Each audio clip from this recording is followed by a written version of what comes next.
दोस्तों welcome to money stocks. तो इस वीडियो के अंदर मल्टीपल स्टॉक्स के बारे में हम लोग बात करेंगे। तो चलिए सबसे पहले हम लोग बात करेंगे रिलायंस के बारे में। तो रिलायंस का अगर आप परफॉर्मेंस देखोगे मोर देन 1% का करेक्शन हमें रिलायंस के अंदर नजर आ चुका है। बेसिकली कंपनी फंडामेंटली बहुत ज़्यादा स्ट्रॉन्ग है और निफ्टी 50 के लिए सबसे बड़ा वेटेज है रिलायंस इंडस्ट्रीज, यानी कि सबसे बड़ा वेटेज दोस्तों यही होता है। तो फर्स्ट हाफ के अंदर अगर आपने ऑब्जर्व किया होगा कि रिलायंस के अंदर ह्यूज अमाउंट ऑफ फॉल नजर आया, इसकी वजह से जो मार्केट था उस मार्केट के अंदर भी फर्स्ट हाफ के अंदर गिरावट हुआ, लेकिन सेकंड हाफ के अंदर शानदार तरीके से रिकवर नजर आ चुकी है। लेकिन रिलायंस इस कंपनी के अंदर दोस्तों बिल्कुल भी कोई ज़्यादा रिकवर नजर नहीं आया, शानदार तरीके से कोई ज़्यादा रिकवरी नजर नहीं आया। लेकिन आप ये बोल सकते बीच बीच में अच्छे कंपनीज के अंदर प्रॉफिट बुकिंग नजर आता है, अच्छे कंपनीज के अंदर दोस्तों बीच बीच में गिरावट नजर आ जाता है। लेकिन दोस्तों इसका मतलब ये नहीं कि कंपनी बर्बाद हो जाएगी, कंपनी डूब जाएगी, क्योंकि बेसिकली रिलायंस एक लार्ज कैप कैटेगरी से कंपनी बिलोंग करती है और साल में एक कंपनी 15 से 20% का रिटर्न शेयर होल्डर्स को दे देती है। तो करेक्शन की वजह क्या है? पिछले एक महीने में रिलायंस ने 4.5% तक का रिटर्न दिया हुआ था। ऑलमोस्ट आप बोल सकते हो कि 5.5% तक का रिटर्न हमें कंपनी ने दिया हुआ था। लेकिन कोई भी कंपनी, अगर बड़ी कंपनी इतना शानदार तरीके से रिटर्न एक महीने के अंदर देता है तो उस कंपनी के अंदर थोड़ा बहुत तो गिरावट आता है। देखिएगा स्टॉक मार्केट के अंदर अगर आप आए हो तो कोई भी कंपनी का चार्ट ऑब्जर्व करना, तेजी आएगी, करेक्शन आएगी, फिर तेजी, फिर करेक्शन, फिर तेजी, फिर करेक्शन, फिर तेजी। इसी तरह से कोई भी कंपनी का चार्ट हमें वर्क करता है और इसी की वजह से अगर आप देखोगे एक स्लाइटली रिलायंस के अंदर प्रॉफिट बुकिंग नजर आ चुकी। जैसे हमने कल के दिन दोस्तों रिलायंस के बारे में डिस्कस किया था, वहाँ भी तो बहुत शानदार तरीके से अपडेट्स आया था। 1 घंटे पहले एक अपडेट्स आया जो कि एकदम फ्रेश न्यूज़ के बारे में हम लोग बात करें, यानी कि लेटेस्ट अपडेट्स के बारे में हम लोग बात करें। Reliance Jio could capture 100 million 2G users with Jio Bharat platform. तो जियो भारत प्लेटफॉर्म से रिलायंस जियो क्या कर सकता है? 100 मिलियन 2G यूजर्स को यहाँ अच्छे खासे बेसिस के ऊपर कैप्चर हमें कर सकता है और उसी रिगार्डिंग इस बहुत शानदार तरीके से इनका प्लान दोस्तों चल रहा है।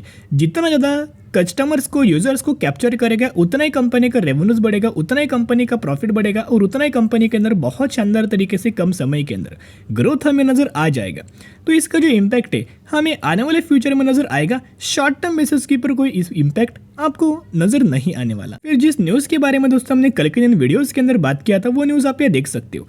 Reliance Jio announce Jio Bharat phone price at 999 with unlimited calls 14 GB data at 123 पर।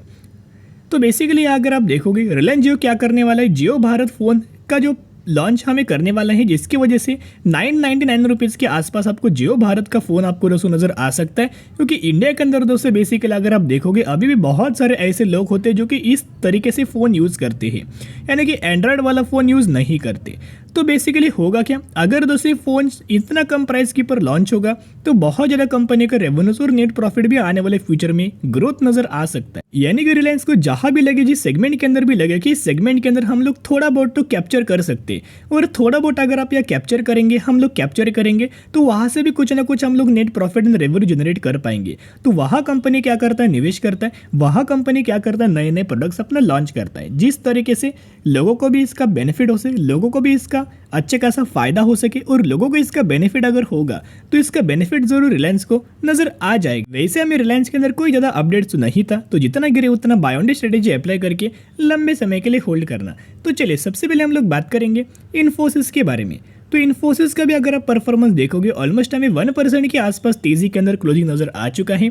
कंपनी का बेसिकली इनका हाई अगर आप देखोगे तो 1346 रुपीज़ के आसपास कंपनी ने हाई हमें आज के दिन लगा चुका है। और एज वेल एज कंपनी का जो रजिस्ट्रेशन वाला जो लेवल है, रजिस्ट्रेशन वाला कंपनी का जो लेवल है 1360 रुपये का है। एक पॉइंट दोस्तों नोट करना, जब भी कंपनी 1360 रुपये के ऊपर लगातार सस्टेन हो, क्लोजिंग मिले, ऊपर कंसोलिडेट करे, ह्यूज अमाउंट ऑफ रैली हमें आ सकता है। और डायरेक्टली कंपनी का हमें टारगेट नजर आने वाला है 1630 रुपये का।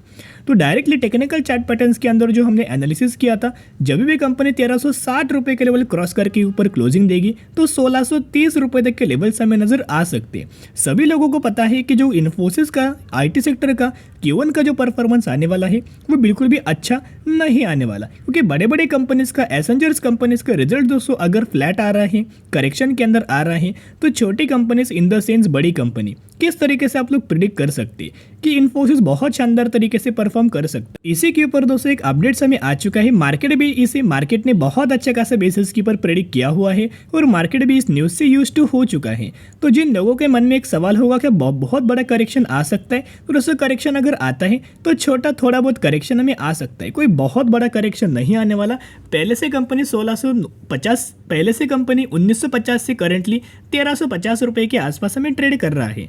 अपडेट्स अगर आप देखोगे, Infosys TCS Q1 result set to disappoint investor, IT sector staring at flat consecutional growth. तो बेसिकली अगर आप देखोगे इनका मानना है इन्फोसिस टीसीएस का जो रिजल्ट है वो बहुत ज़्यादा डिसअपॉइंट हमें मार्केट को कर सकता है। सेकंड अपडेट्स को दोस्तों अगर आप देखोगे, अलग अलग ब्रोकरेज फर्म के द्वारा अलग अलग हमें टारगेट दिया जाता है, अलग अलग व्यू हमें दिया जाता है, लेकिन एक कॉमन हमें व्यू निकल के आ रहा है जो कि हर एक कंपनी का जो रिजल्ट हमें जो आने वाला है वो कोई बहुत बढ़िया आने नहीं वाला। जो भी कंपनी बैंकिंग फाइनेंशियल सर्विसेज को अपना सर्विस प्रोवाइड करता है उन कंपनीज के अंदर बिल्कुल भी कोई ज़्यादा दोस्तों अच्छा हमें परफॉर्म नहीं करने वाला। तो इन्होंने ये क्लियर कट दोस्तों मेंशन किया हुआ है। Top tier IT sector companies are expected to report a flat to slight decline in constant currency terms। तो constant currency terms के अंदर हमें इनका परफॉर्मेंस एक तो फ्लैट नज़र आ सकता है या फिर स्लाइटली हमें डिक्लाइन नज़र आ सकता है। और जिन लोगों ने बेसिकली मोस्टली जो एनालिस्ट लोगों ने दिया है टीसीएस और जो विप्रो है कोई ज़्यादा हमें अच्छा परफॉर्म नहीं कर सकता। लेकिन दोस्तों इतना तो तय है कि Q1 का जो रिजल्ट है वो डिसअपॉइंट हमें कर सकता है, लेकिन जो Q2 का जो रिजल्ट आने वाला है वो डिसअपॉइंट दोस्तों करने का बहुत ही चांसेस कम है। क्योंकि बेसिकली सीईओ के द्वारा दोस्तों हमें कमेंट सेक्शन के अंदर सीईओ के द्वारा हमें कमेंट्री नज़र आया था, एक हमें स्टेटमेंट नज़र आया था। वो स्टेटमेंट के अंदर दोस्तों उन्होंने एक लाइन हमें मेंशन किया था कि जो Q1 का जो परफॉर्मेंस हमें IT सेक्टर का आने वाला है वो कोई अच्छा नहीं आने वाला, वो बुरा हमें आ सकता है। लेकिन एज कम्पेयर टू Q2 का जो परफॉर्मेंस है बहुत ही शानदार तरीके से हमें आ सकता है। तो जिसकी वजह से Q1 के अंदर आपको पैनिक लेवल नज़र आ सकती है, वॉलेटिलिटी नज़र आ सकती है, स्लाइटली करेक्शन आ सकता है। लेकिन इनका जो Q2 का जो परफॉर्मेंस है जिस वजह से पूरी कंपनीज हमें रिकवर नज़र आ सकती है। विप्रो हो, इन्फोसिस हो, टीसीएस हो, हर एक कंपनी आपको रिकवरी नज़र आ सकती है। 8 घंटे पहले खबर आ चुका है जो कि ICICI सिक्योरिटीज़ के द्वारा हमें टारगेट इन्फोसिस के अंदर दिया है। इन्होंने एक बाइंग रिकमेंडेशन दिया है इन्फोसिस के अंदर और टारगेट प्राइस 1390 रुपये का टारगेट हमें दिया है। मैंने जैसे कि आपके साथ शेयर किया जो टेक्निकल चार्ट पैटर्न्स के अंदर जो नज़र आ रहा है, एक बार कंपनी 1360 रुपये के ऊपर लगातार क्लोजिंग दे तो डायरेक्टली 1630 रुपये तक के लेवल्स हमें इन्फोसिस इस कंपनी के अंदर नजर आ सकते हैं। एज वेल एस हमें ICICI सिक्योरिटीज़ के द्वारा एक और दोस्तों टारगेट दिया गया था, बाइंग रिकमेंडेशन तो दिया ही इन्फोसिस के अंदर और टारगेट प्राइस 1640 रुपये का टारगेट्स भी हमें ICICI सिक्योरिटीज़ के द्वारा दिया है। तो जिसकी वजह से अगर आप देखोगे आपको पैनिक लेवल शॉर्ट टर्म में नजर आ सकती है। पिछले 5 दिनों का परफॉर्मेंस देखोगे तो 5% की रैली हमें इन्फोसिस इस कंपनी के अंदर नजर आ चुकी है। तो धीरे धीरे करके आपको रैली आएगा। एक बार कंपनी अच्छा खासा रिजल्ट परफॉर्म करे, पैनिक लेवल जितना भी होगा ग्लोबल बेसिस के ऊपर न्यूज़ दोस्तों पॉजिटिविटी के अंदर कन्वर्ट होगा तो आपको समझ भी नहीं जाएगा किस तरीके से कंपनी के अंदर तेजी आएगी। तेजी के पीछे बाद में दोस्तों कोई न्यूज़ नहीं आएगा, कोई वजह नहीं आएगा, डायरेक्टली कंपनी के अंदर तेजी के ऊपर तेजी आने वाले समय के अंदर आ सकता है। लेकिन इस गिरावट के अंदर दोस्तों निवेश करने का बढ़िया मौका है। तो एक रिक्वेस्ट मैं आपके साथ करना चाहूँगा, आप पहले स्टडी करना, एनालिसिस करना, और अगर आपको लगे कि आने वाले फ्यूचर में एक कंपनी इस प्राइस रेंज के अंदर बिलोंग नहीं करने वाली और इस कंपनी का टारगेट हमें 1950 रुपये तक जा सकता है तो जरूर इस कंपनी के अंदर गिरावट के अंदर buy on dip strategy apply करके इन्फोसिस जैसी फंडामेंटल स्ट्रॉन्ग कंपनी को लंबे समय के लिए होल्ड करना। तो चलो दोस्तों अभी हम बात करेंगे कामधेनु वेंचर्स लिमिटेड के बारे में। ये वही कंपनी जो करंटली बहुत ज़्यादा ट्रेंडिंग के अंदर चल रहा है। बेसिकली कंपनी जैन 2030 के अंदर आया हुआ था और जब से कंपनी आए तब से 60% तक का रिटर्न हमें शेयर होल्डर्स को प्रोवाइड कर चुका है।